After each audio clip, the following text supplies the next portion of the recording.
तो we were doing demand function. Birthday का function शादी का फंक्शन नहीं है, कौन सा फंक्शन है ये? Demand function. और होता क्या है डिमांड फंक्शन? वो सारे फैक्टर्स, वो सारे पैरामीटर्स जो quantity demanded of a commodity को इफेक्ट करेंगे विद रिस्पेक्ट टू प्राइस भी था, प्राइस ऑफ रिलेटेड कमोडिटी भी था, कंज्यूमर का टेस्ट एंड प्रेफरेंस भी था। ये सारी चीजें जब एल्जेब्रिकली पे आप रिप्रेजेंट कर देंगे तो this algebraic representation will be called as what children? Demand function. और इसमें हमने दो बातें पढ़ी थी, first was individual and second was market. तो डिमांड फंक्शन कोई भी टेक्निकल चीज नहीं है, एकदम सिंपल है। Determinants represented in algebraic form is called as what? Demand function. सबको बातें क्लियर हो गई? पक्का? चलिए, तो दिस वी डिड चिल्ड्रन। यहां तक कोई प्रॉब्लम तो नहीं थी किसी को?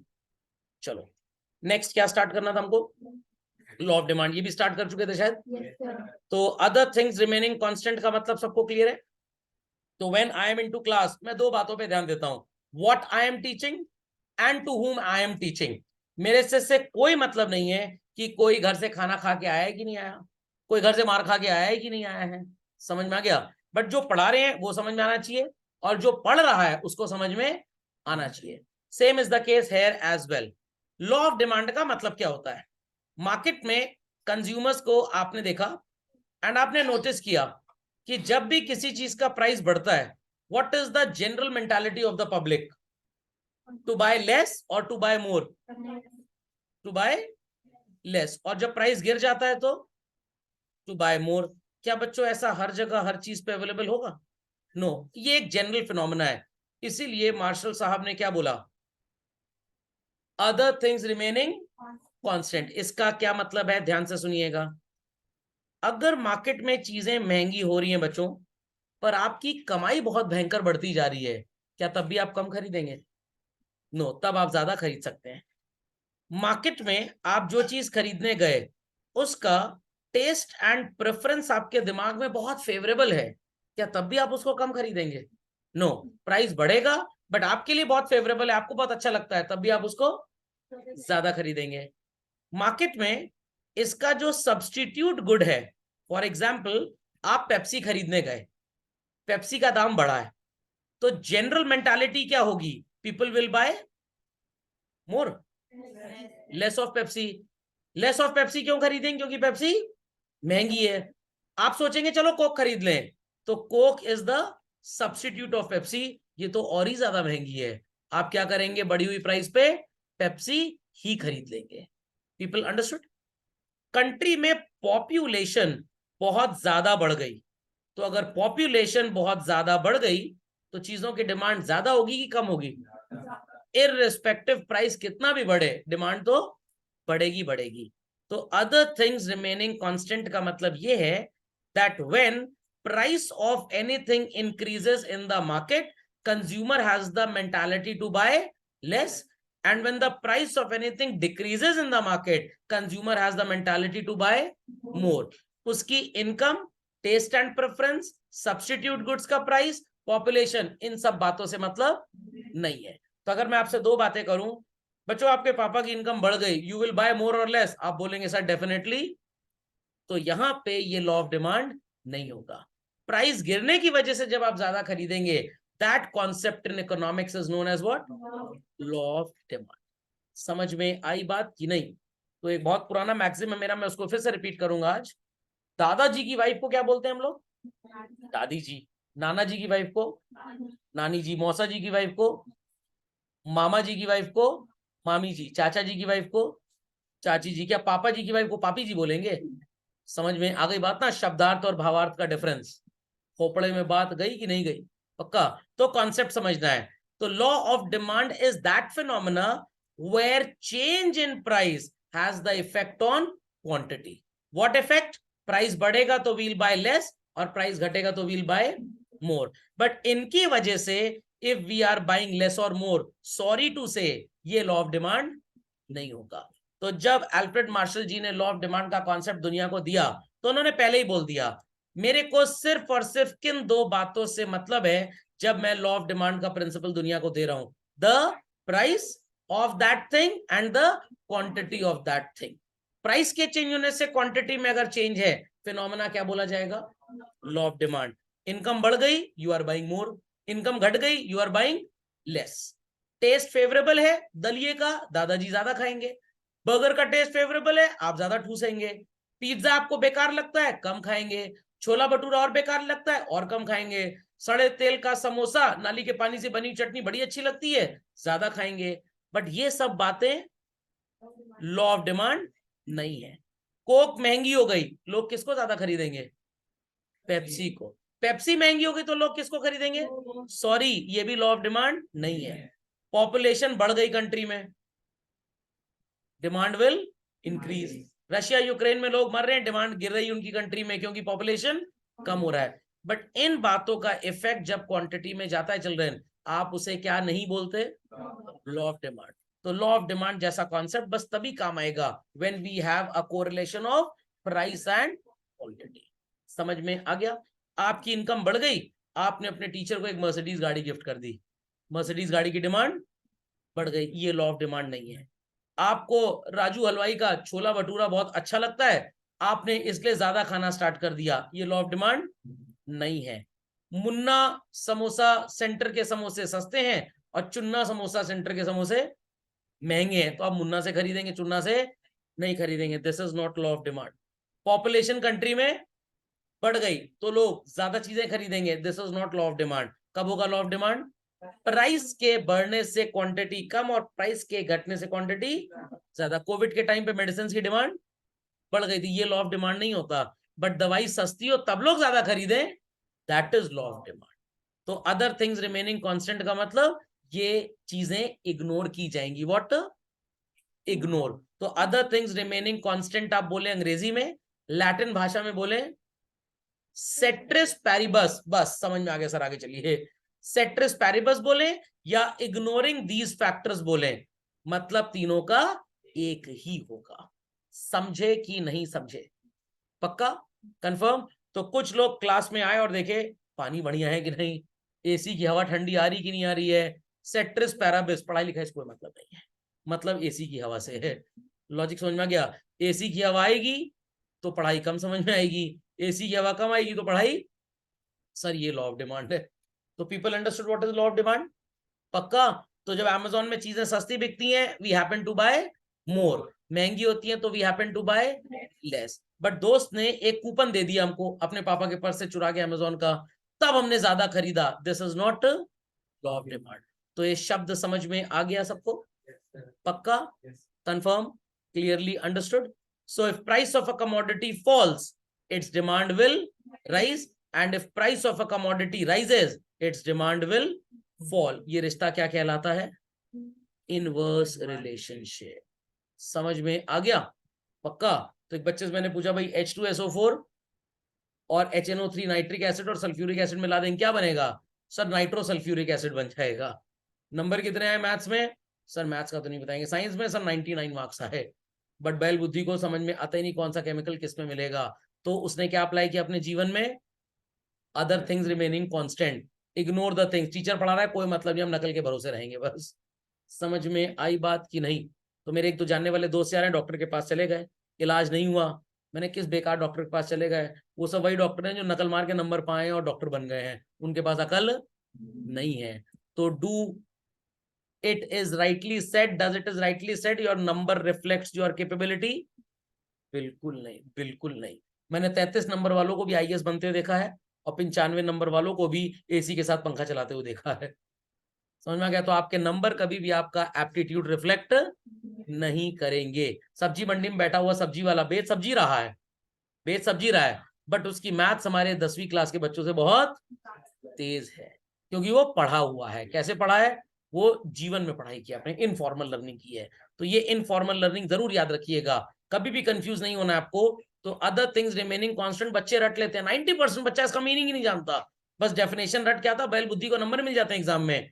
बाद में कहता पता नहीं मैं पीएचडी क्यों नहीं कर पा रहा हूँ इकोनॉमिक्स में, क्योंकि उसने इकोनॉमिक्स पढ़ी नहीं है, उसने सिर्फ पंखे के साथ कूलर चला लिया था या एसी चला लिया था, टोटल बॉडम दास टाइप। समझ में आई बात कि नहीं आई? समझ में आई बात? कुछ बच्चे सोचते हैं पैडल आगे मारेंगे साइकिल आगे जाएगी, पीछे मारेंगे साइकिल पीछे जाएगी, और जब पीछे नहीं जाती साइकिल की दुकान पे चले जाते हैं। ये साइंस समझ में नहीं आ रही है। साइकिल वाले पूछा बेटा कितने नंबर आए थे, सर 95 आया था साइंस में। इसीलिए समझ में नहीं आ रही है, क्योंकि तुम्हारे नंबर आए थे बट तुमको साइंस आती नहीं है। समझ में आई बात कि नहीं? पक्का? तो ये बातें सबको समझ में आ गई। Other things remaining constant. तो सेट्रिस पैराबिस का मतलब लैटिन भाषा में होता है कि जिन बातों का जिक्र किया जा रहा है हम सिर्फ उन्हीं के बेसिस पे किसी प्रिंसिपल को नोट डाउन कर रहे हैं, बाकी चीजों को टोटली क्या किया जा रहा है, इग्नोर किया जा रहा है। तो आपने लास्ट क्लास में इसको शायद लिखा था, मैं फिर से इसको लिख दे रहा हूं, और आप फिर से ये कॉम्पोजिशन प्लीज लिख लीजिए एक नए शब्द के साथ। इग्नोरिंग ऑल अदर फैक्टर्स या थिंग्स, जो आपको अच्छा लगे आप लिख सकते हैं। तो आपकी मम्मी ने पापा के लिए एक शर्ट खरीदी। वाह सर बहुत बढ़िया, आगे तो सुनिए।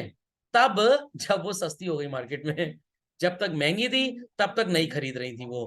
That is the application of law of demand. But mummy की एनिवर्सरी थी, वेडिंग एनिवर्सरी पापा की भी थी, तो पापा जी ने मम्मी जी के लिए एक अच्छा सा 9 लाख का हार खरीद लिया। प्राइस से कोई मतलब नहीं था, उनको सिर्फ गिफ्ट करना था, इसलिए उन्होंने खरीद दिया। Can you call it as law of demand children? Sorry, ये लॉ ऑफ डिमांड नहीं है। तो पापा की इनकम बढ़ गई, उन्होंने आपको एक नई बाइक ले दी। टेस्ट एंड प्रेफरेंस फेवरेबल हो गया, आप मैकडॉनल्ड्स जाके बर्गर खाने लग गए। पिज्जा हट का पिज्जा बड़ा महंगा था, यू वेंट टू डोमिनोज। देश में ज्यादा बच्चे पैदा होने लग गए, तो लॉलीपॉप और लेमन जूस की डिमांड बढ़ गई। This is not called as law of demand. Price गिरने पे वी बाय मोर एंड बढ़ने पे we buy less, that is law of demand. तो education is what which makes you score marks in the mark sheet or which increases your intelligence? Increases your intelligence. समझ में आया कि नहीं आया? पक्का? चलिए update this super quickly children. तो लोगों को लॉ ऑफ डिमांड का मतलब समझ में आ गया? तो whensoever you see anybody buying something in the market when the price has gone down, you call it as what? Law of demand. But when things are bought irrespective of the price factor, other factors are applicable, तब आप इसे law of demand नहीं बोलेंगे। तो कुछ लोग chewing gum खा रहे हैं, क्यों सर? सड़क पे किसी ने फेंक दी थी, हमने सोचा उसका पूरा सो कॉल्ड जूस निकल नहीं पाया तो हमने खा ली सर, और च्युइंगम खा के क्लास में चले आते हैं, ये लॉ ऑफ डिमांड नहीं है। बट अगर प्राइस गिरा इसलिए च्युइंगम खरीदी और खाई, that is law of demand. समझ में आ गया बात समझ में आ गई बच्चों? चलिए, सो दोनों का रिलेशनशिप क्या चल रहा है? पैरेलल है कि इनवर्स या नेगेटिव है? इनवर्स या नेगेटिव है। प्राइस बढ़ेगा और क्वांटिटी कम हो जाएगी। तो ऑलरेडी यू नो दिस, तो इसलिए इसको लिखने की जरूरत नहीं है। चलिए, तो इस इनवर्स रिलेशनशिप का एक प्रेजेंटेशन भी सीख लेते हैं very quickly. I want everybody to draw this presentation in your classwork copies. इसके लिए मैं कुछ टेक्स्ट भी आपको लिख के देता हूं। Price and quantity. Price is ₹6 children and quantity is ₹80। Price बढ़ के हो गया what is called as ₹8 and quantity reduced to 60. So what we can see that the price has gone up, as a result quantity has gone down. So ये relationship inverse हुआ कि direct हुआ children? Inverse relationship हुआ। समझ में आ गया? पक्का? और फिर प्राइस गिर के आपको कितनी नजर आ रही है? 4 एंड क्वांटिटी कितनी नजर आ रही है? 100। तो price has gone down and quantity has gone up. तो प्राइस के बढ़ने से क्वांटिटी का गिरना और प्राइस के गिरने से क्वांटिटी का बढ़ना is known as inverse relationship of law of demand. Basically mark कर लीजिए Y axis and X axis पे इसको। Be quick, be quick. If there is any change, any problem, any difficulty, please ask. So be attentive to this. Children, नीचे की तरफ अगर ये graph जा रहा है तो it represents quantity is enhancing or falling. ध्यान से सुनिएगा, फिर से सुनिएगा। 6 रुपए पे आप खरीद रहे थे कितनी यूनिट्स? 80। 4 पे आप कितनी खरीद रहे हैं? 100। तो 80 से 100 जब आप प्लॉट करेंगे, लेटस से सबसे पहला पॉइंट आपने क्या प्लॉट किया? सबसे पहला पॉइंट चल रहा नजर आ रहा है सबको? 6 रुपए पे यूनिट्स कितनी है? 80। अगला पॉइंट आपने क्या प्लॉट किया, 8 रुपी पे यूनिट्स कितनी है, simple as that, point B. And then children 4 rupee पे यूनिट्स कितनी है, 100। तो ये हो गया पॉइंट सी। तो 100 से जब आप 80 से 100 की तरफ या 80 से 60 की तरफ जाएंगे, तो पॉइंट ए से सी की तरफ और ए से बी की तरफ जाएगा कि नहीं जाएगा। तो यही मैं पूछ रहा हूं, ध्यान से जवाब दीजिए। पहले ए बना, फिर बी बना, और फिर सी। तो सी कब बना, जब यूनिट 100 हुई 60 से, या यूनिट 80 हुई 60 से, 100 हुई ना। तो यू आर मूविंग डाउन और मूविंग अप, डाउन। तो क्वांटिटी बढ़ी कि घटी, अभी तो कहते घटी है, नेताओं की तरह पलट जाते हैं आप लोग। तो क्वांटिटी क्वांटिटी बढ़ी कि घटी, बढ़ गई। बिकॉज आप 6 रुपी पे 80 यूनिट्स खरीद रहे थे, 4 रुपी पे you are buying how many, 100। तो इधर से नीचे आए ना, तो यू आर गोइंग डाउन। तो downward trends indicate what, quantity is increased और डिक्रीज्ड, क्वांटिटी इज इंक्रीज्ड। इसको कुछ बोलते हैं, क्या बोलते हैं वो आगे का पार्ट है। चलिए, सो डिमांड शेड्यूल क्या होता है, बनाने की जरूरत नहीं है, नोट्स में ऑलरेडी, और अभी अभी आपने बनाया था थोड़ी देर पहले ही। टैबुलर रिप्रेजेंटेशन, पूरे इकोनॉमिक्स में जब भी आप ये शेड्यूल शब्द पढ़ेंगे बच्चों, एक चीज आपको बार बार पढ़ने को मिलेगी, and that is called as what, tabular representation, specifying price and quantity demanded by a consumer of a commodity. So 10 रुपए का था तो we were buying how many, 20 का हो गया तो 30 का हो गया तो, एंड 40 का हो गया तो 2। चलिए, तो इसका एक ग्राफ भी लगे हाथ बना लेते हैं, ड्रॉ करिए चलन। हेडिंग लिख लीजिएगा, demand schedule as well as demand curve.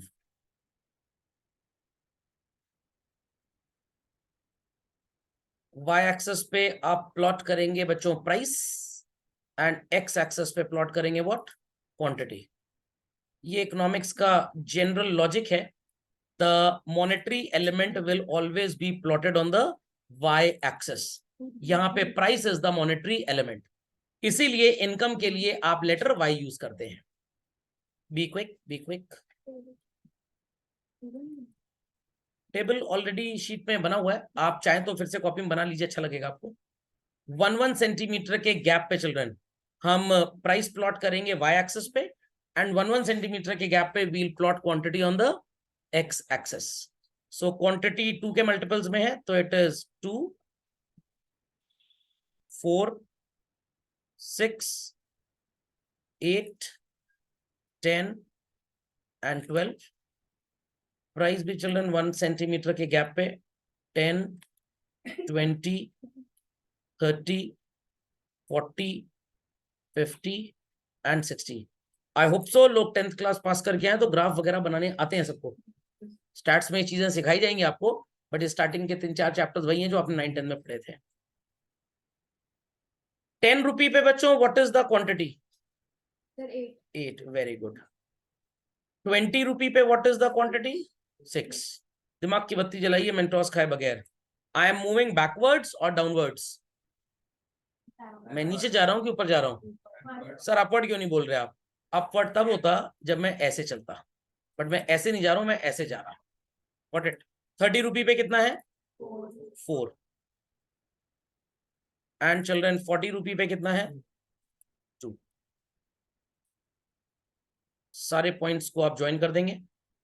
मेरा ग्राफ सो कॉल्ड थोड़ा सा दाएं बाएं लाइन को लेके जा सकता है, because I didn't have the scale, I have drawn it free hand, but because आप बच्चों ने इसको प्रॉपर स्केल से ड्रॉ किया है, तो आपकी एग्जैक्ट स्ट्रेट लाइन फॉर्म होगी, D D. So the slope D D represents what is called as children, demand curve. सो अगर आपसे एग्जाम में पूछा जाए what is meant by demand schedule and demand curve, तो पहले तो आप 2 लाइन की डिमांड की एक डेफिनेशन लिख देंगे। देयर आफ्टर आप ये भी लिखेंगे that it has inverse relationship, क्योंकि आपसे डिमांड शेड्यूल और डिमांड कर्व पूछा गया है। सो डिमांड शेड्यूल के लिए you'll right it is a tabular representation showing various quantities of a commodity that a consumer is willing to buy at alternative prices. ये हो गया डिमांड शेड्यूल। डिमांड कर्व की क्या डेफिनेशन होगी sir, it is a diagrammatic representation. What? Diagrammatic representation, which shows the relationship of quantity on x-axis and price on the y-axis. Full stop. It resembles the various units or quantities of a commodity that consumer is willing to buy at alternative prices. Joining all the points, we form a demand curve DD. समझ में आ गई बात? अब बच्चे कहेंगे sir इसको लिख लेते हैं हम लोग कॉपी में, नहीं तो एग्जाम में लिखेंगे कैसे? एग्जाम में लिखने के लिए दो चीजें जरूरी हैं। पहला, आपको कंटेंट आना चाहिए, और दूसरा, अंग्रेजी हिंदी लिखनी आनी चाहिए, the medium in which you are going to give the exam. तो आपको जो नोट्स मैंने दिए हैं उसमें सब कुछ बहुत कायदे से लिखा है। आप इस ग्राफ का एक्सप्लेनेशन भी एग्जाम में लिख के आते हैं। कैसे? In the above figure x axis represents what children? And y-axis will represent price. When the price is ₹10, quantity demanded is 8 units. When the price increases to ₹20, quantity demanded falls to 6, and so on.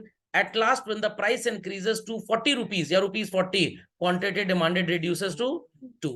Joining all the points, we form a TD demand curve, which represents inverse relationship between price and quantity.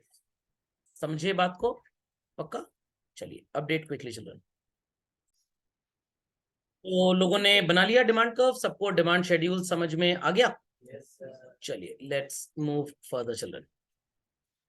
So children, it is a diagrammatical relationship. तो demand schedule और demand curve में एक ही difference बस आपको main मिलेगा, the curve is diagrammatical and schedule is, ये मत बोलिएगा नॉन डायग्रामेटिकल, ये तो बेवकूफ बनाने वाला आंसर हो गया। क्या बोलेंगे? टैब्यूलर। व्हाट? टैब्यूलर। समझ में आ गया? पक्का? बट क्योंकि 11वीं कक्षा में स्कूल वाले गरीब हो जाते हैं अचानक से, तो आपको एग्जाम में जब ये क्वेश्चंस पूछे जाएंगे इकोनॉमिक्स के पेपर में, तो आपको ग्राफ शीट नहीं मिलेगी। किसमें ड्रॉ करना पड़ेगा? कॉपी में। और कुछ बच्चे सो कॉल्ड इतने अव्वल दर्जे के लापरवाह होते हैं, जब टीचर बोलता है कि 1 सेंटीमीटर का गैप छोड़ो, what those so called super आत्माएं डू, जो कॉपी में वो लाइन खींची होती है ना ब्लू कलर की, वो उसी के ऊपर बेवकूफ गधे डैश लगा लेते हैं, इसलिए बोल दिया बेवकूफ और गधे। तो 1 सेंटीमीटर का गैप आपको चाहिए। कितना? 1 सेंटीमीटर। और जो लाइन की प्रिंटिंग होती है 1 सेंटीमीटर की नहीं होती, कभी 0.6 होगी, कभी 0.8 होगी। तो कृपया करके उन ब्लू लाइंस के ऊपर लाइन खींचने की जरूरत नहीं है अगर आप इंसान हैं तो।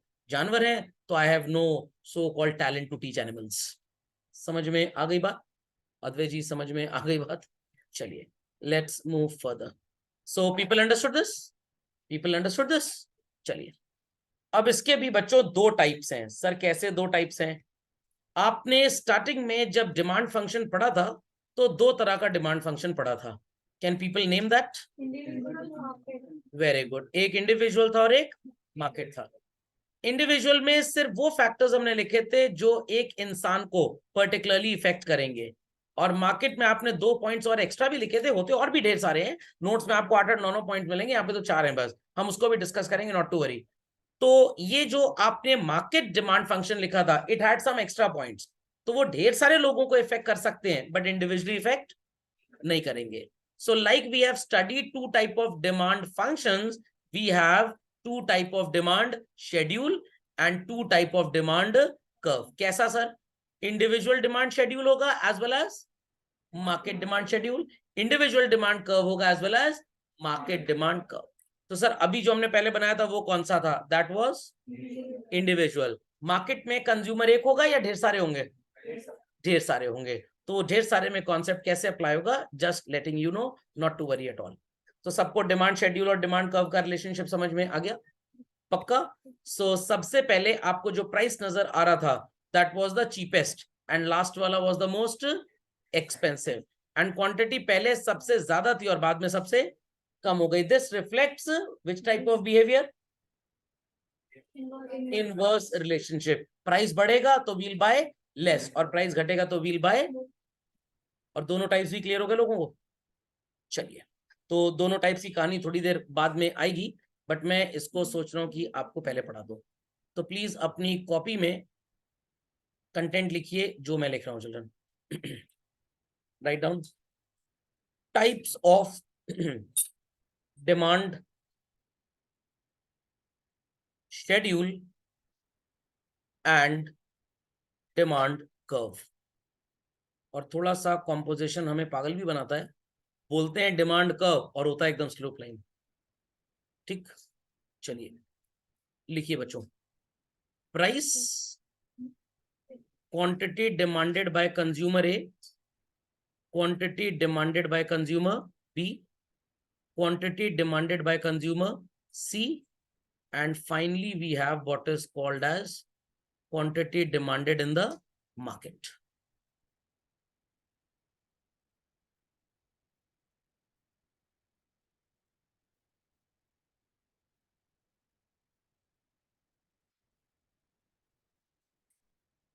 Ready everybody?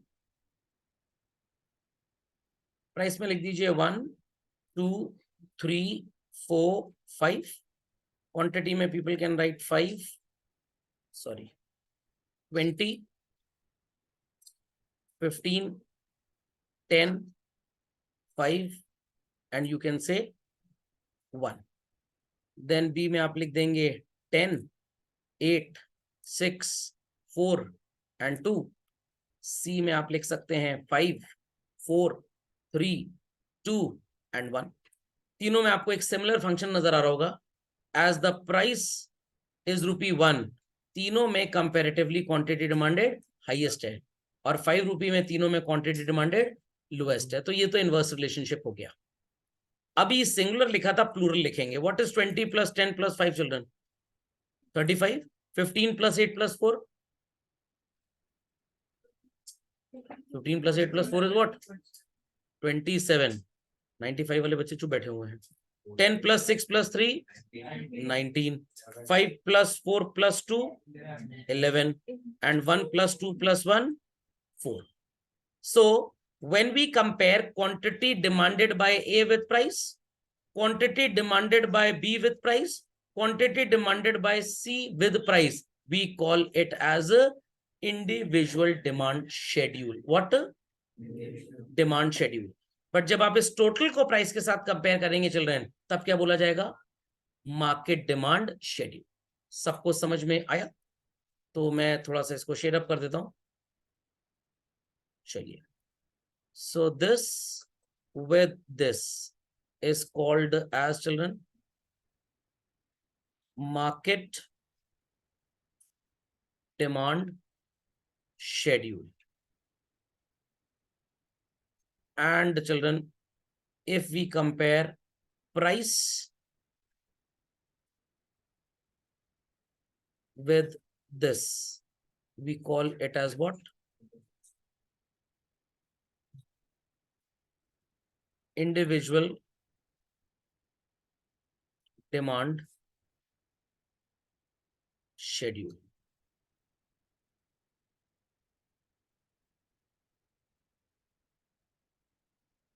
So people got the difference understood? Children, people got the difference understood well?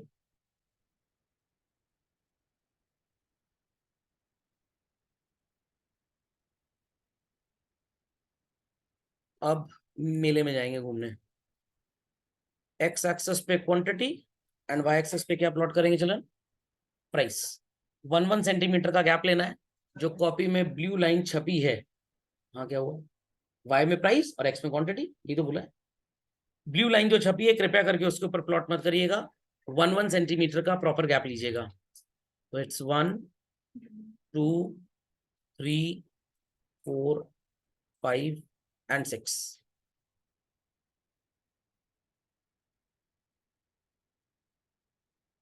Question rises, sir ये क्वांटिटी कैसे प्लॉट होगी? सबका तो अलग अलग है।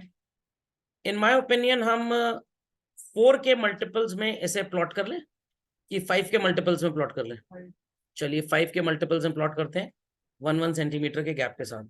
5, 10, 15, 20, 25, 30, 35 and 40 in multiples of 5.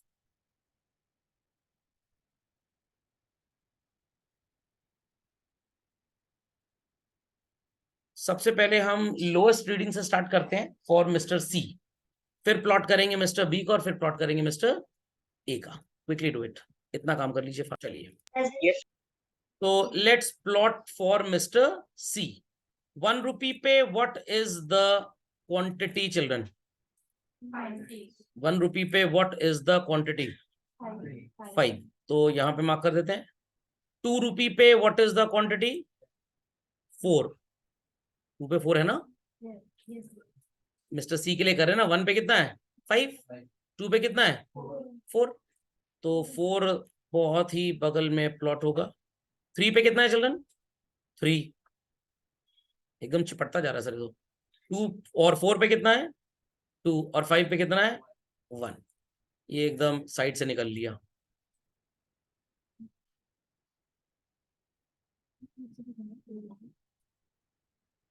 चलिए, red line is visible to all. तो this is D D demand curve for mister C. बन गया.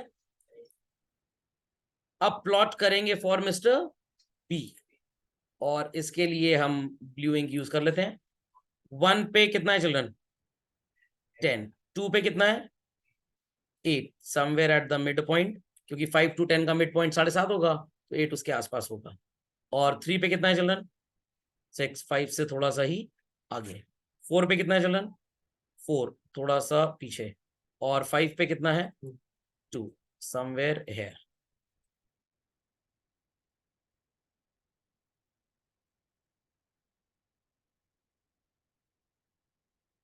चलिए, एक डी ऑलरेडी लिखा है, आप D1 बना लीजिए इसको. समझ में आ गया कैसे प्लॉट होगा? फॉर ए चिल्ड्रन 1 पे कितना है? 20. Very good. सो 1 पे इट इज 20. 2 पे कितना है? 15. 3 पे चिल्ड्रन? 10. एट 4? 5. और 5 पे कितना है? 1. एकदम ही पीछे हो गया ये तो. लगभग यहाँ पे सेम हो गया. ये इंटरसेक्ट कर जाएगा.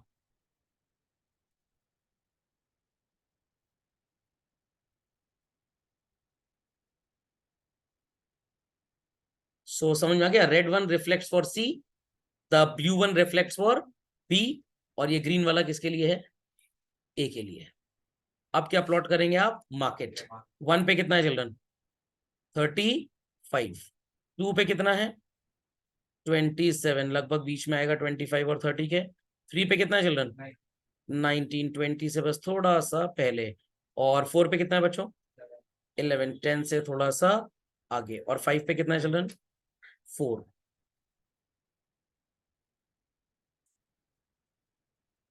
So people must have experienced कि ये जो मार्केट डिमांड वाला है ये सबसे आगे बना है. यस और नो? और इसका कॉमन सेंस ये है that it is drawn from the aggregate of all. ये सारे डिमांड्स की रीडिंग को मिला के आया है. तो मार्केट डिमांड हमेशा इंडिविजुअल से ज्यादा ही होगा. Plural will always be better than more than singular.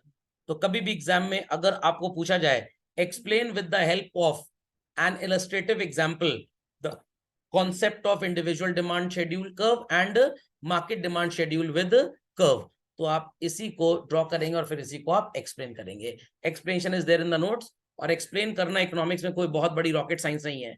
Micro economics पूरा का पूरा एक तरह का साइंस है चिल्ड्रन. पूरा आपको चीजें समझनी है और अपनी लैंग्वेज में एग्जाम में लिखनी है. अपनी लैंग्वेज मतलब ठीक से लैंग्वेज. ये नहीं हम ये कहना चाहते हैं, टीचर कुछ कहने का मौका ही नहीं देगा आपको. Okay, so update this quickly. चलो, तो भाई लोगों को समझ में आ गया what are the various types of demand schedules and demand curves. तो individual quantity demanded by a consumer at various alternative prices is an example of individual demand. Na, individual demand. But when presented in a tabular form, it becomes a schedule, and when presented in diagrammatic form, it becomes individual demand curve. समझ में आ गया? तो individual demand is just the relationship of quantity demanded and price by an individual consumer. When it is represented in a tabular form, you call it as, तो schedule का रूप तब धारण करेगा जब वो टैबुलर फॉर्म में आएगा. और डिमांड कर्व का, इंडिविजुअल डिमांड कर्व का उसको टाइटल डेजिग्नेशन कब दिया जाएगा? जब वो डायग्रामेटिक फॉर्म में रिप्रेजेंट होगा। पता लगा आपसे पूछा गया इंडिविजुअल डिमांड और शेड्यूल सब लिख के चले आए, तो आप पेपर में सिर्फ अपना समय बर्बाद कर रहे हैं। समझ गए? चलिए, put the next heading children. ये हमारी अगली क्लास का टॉपिक होगा, areas where law of demand do not apply.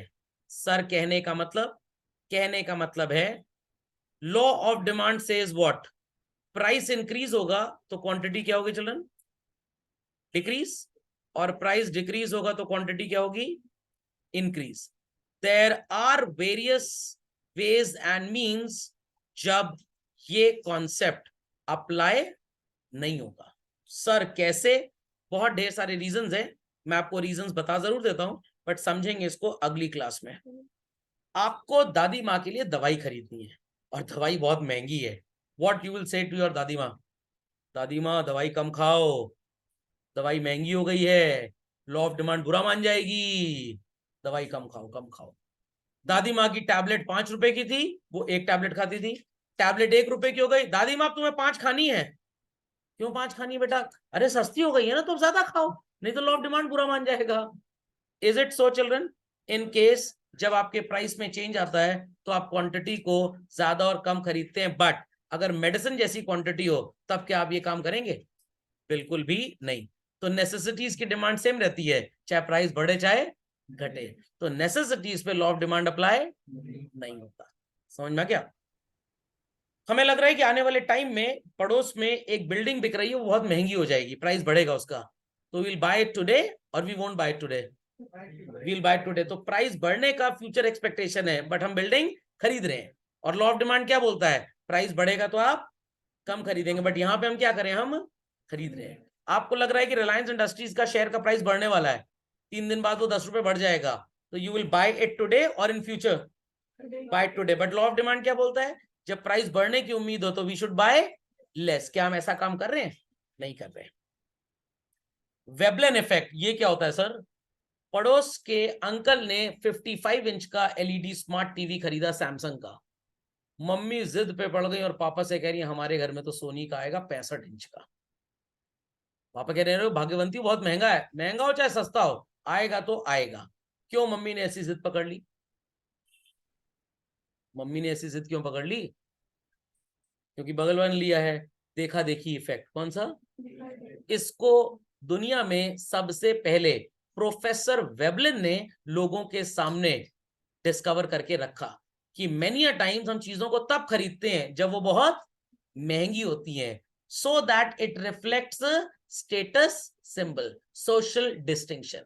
India में मेजॉरिटी लोग आईफोन्स क्यों खरीदते हैं? औकात नहीं है खरीदने की, ईएमआई पे खरीदते हैं, औकात नहीं है, स्टेटस सिंबल। मेजॉरिटी 11वीं 12वीं के बच्चे वो बुलेट रॉयल एनफील्ड जैसी बाइक क्यों खरीदते हैं? Status symbol. सेल्फ स्टार्ट है उसमें।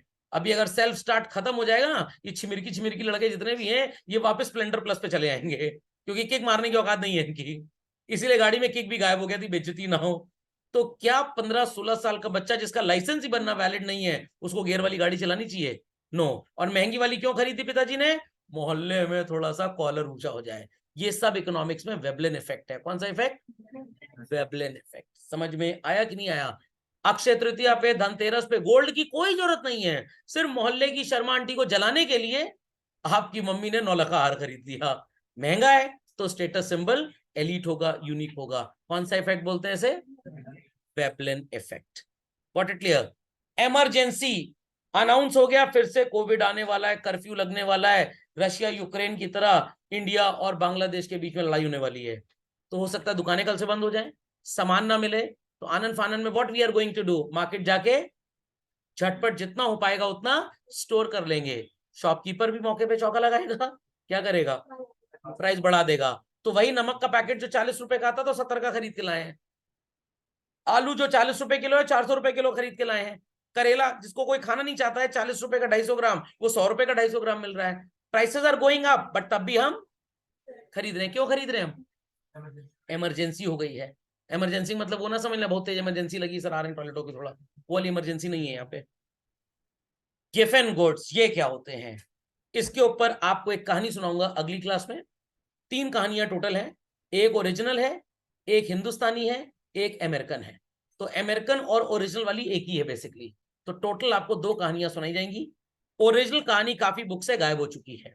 तो फिर से समझ लीजिए, what is exception to the law of demand. Exception to the law of demand का मतलब जहां पे लॉ ऑफ डिमांड का लॉजिक अप्लाई नहीं होगा। तो दीज आर द एरियाज जहां पे लॉ ऑफ डिमांड प्राइस बढ़ने पे हमारा कम खरीदना और घटने पे ज्यादा खरीदना कभी भी लागू नहीं होगा। इन सारे पॉइंट्स को अपनी क्लासों कॉपी में झटपट लिख डालें, वेरी क्विकली चिल्ड्रन।